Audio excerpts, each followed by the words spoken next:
Good morning students, मैं Anil Dadij, assistant professor in zoology. आज के वीडियो में हम चर्चा करेंगे स्कोप ऑफ एम्ब्रियोलॉजी के बारे में या भ्रूण विज्ञान की क्या उपयोगिता है। यदि हम बात करें कि भ्रूण विज्ञान विभिन्न क्षेत्रों में उपयोगी है तो उसमें सबसे पहला क्षेत्र हम मानते हैं प्रजनन या रिप्रोडक्शन से संबंधित। आजकल हम ये सुनते हैं कि परख नली शिशु या test tube baby, in vitro fertilization या एम्ब्रियो ट्रांसफ़र, तो ये सब भ्रूण विज्ञान की ही देन है जो प्रजनन के से संबंधित समस्याओं के निदान से संबंधित है। हम ये जानते हैं कि वे माता पिता जो संतान उत्पन्न नहीं कर सकते उनमें कई कारण हो सकते हैं, जैसे पिता के अंदर स्पर्म काउंटिंग का कम होना, माता के अंदर फैलोपियन ट्यूब का बंद होना, माता के अंदर ओवम या अंडों का कम बनना, माता के अंदर ओवम की साइज़ है वो सही नहीं होना। इन सब समस्याओं के कारण माता पिता है वो संतान प्राप्त नहीं कर सकते।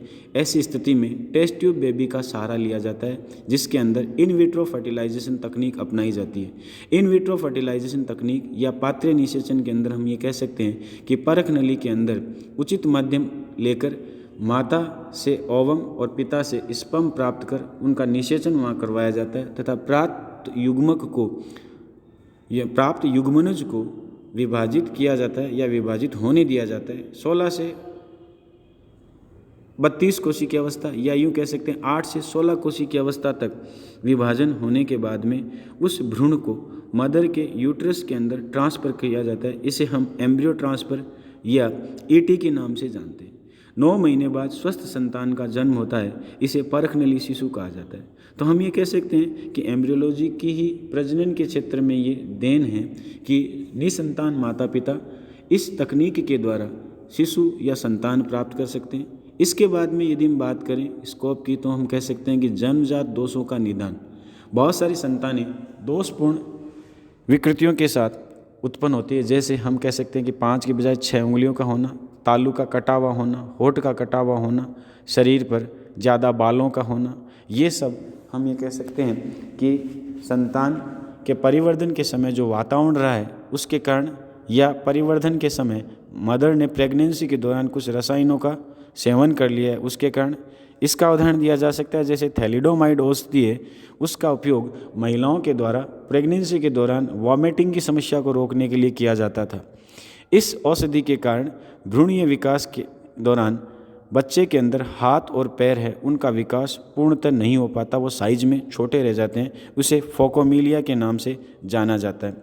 इसी तरह अल्कोहल के दुष्प्रभाव के कारण बच्चे के अंदर मानसिक विकृति है वो उत्पन्न होती है। रसायनों के अलावा अन्य जो कारण रहते हैं दोषपूर्ण संतान उत्पन्न करने के, वो हम कह सकते हैं कि जीनीय संरचना में कोई दोष होना।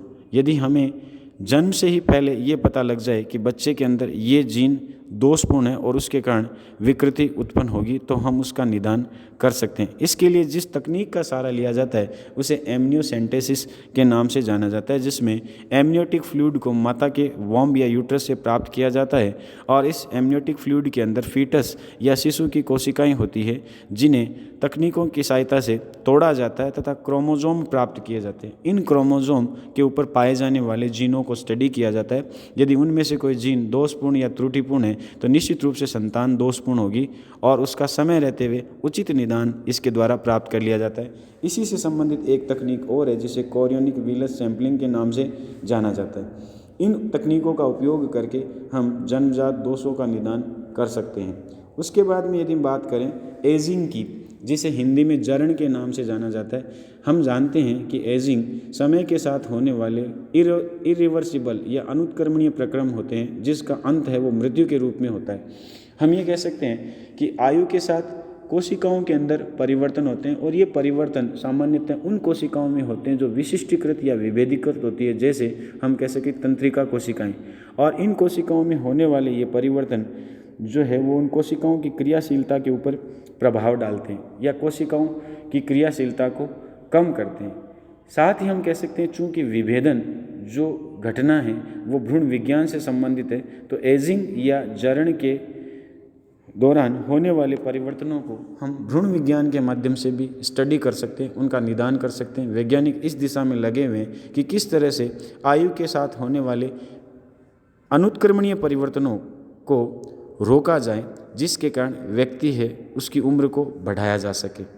उसके बाद में यदि हम बात करें कैंसर और भ्रूण विज्ञान की, तो हम ये कह सकते हैं कैंसर एक ऐसी व्याधि या एक ऐसी बीमारी है जिसके अंदर कोशिकाओं की विभाजन की दर है वो अनियमित हो जाती है, जिसके कारण असंख्य कोशिकाएं बिना वजह बनती है और वो एक ट्यूमर या गांठ का रूप ले लेती है।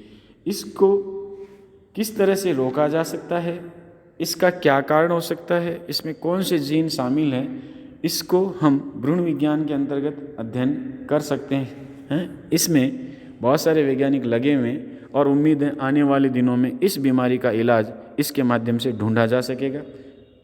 इसके बाद में बायोटेक्नोलॉजी एंड एम्ब्रियोलॉजी यानी भ्रूण विज्ञान का बायोटेक्नोलॉजी के क्षेत्र में क्या उपयोग है। आप लोग ये जानते हैं कि जीव विज्ञान का ज्ञान मनुष्य के लिए स्वास्थ्य और आर्थिक लाभ देने के लिए किया जाता है, तो इसे बायोटेक्नोलॉजी कहा जाता है। ये बायोलॉजी की एक अप्लाइड ब्रांच है, यह अनुप्रयुक्त शाखा है जिसमें मनुष्य के फायदे के लिए कार्य किए जाते हैं।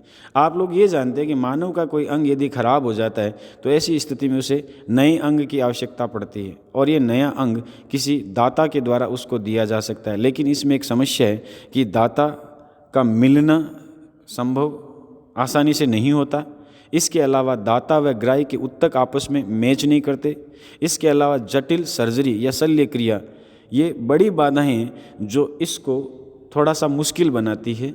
ऐसी स्थिति में हम यदि ये पता लगा लें कि कौन सी कोशिकाएं किस अंग का निर्माण करती है और उन कोशिकाओं को एम्ब्रियो से ही प्राप्त करके उन्हें पहले से स्टोर कर लें और ज़रूरत पड़ने पर उस व्यक्ति के अंदर उन कोशिकाओं को प्रत्यारोपित करके उससे उस अंग का निर्माण उसके शरीर में ही कर लें, तो हमें उन समस्याओं से बचने में मदद मिलती है जो ट्रांसप्लांटेशन के दौरान होती है।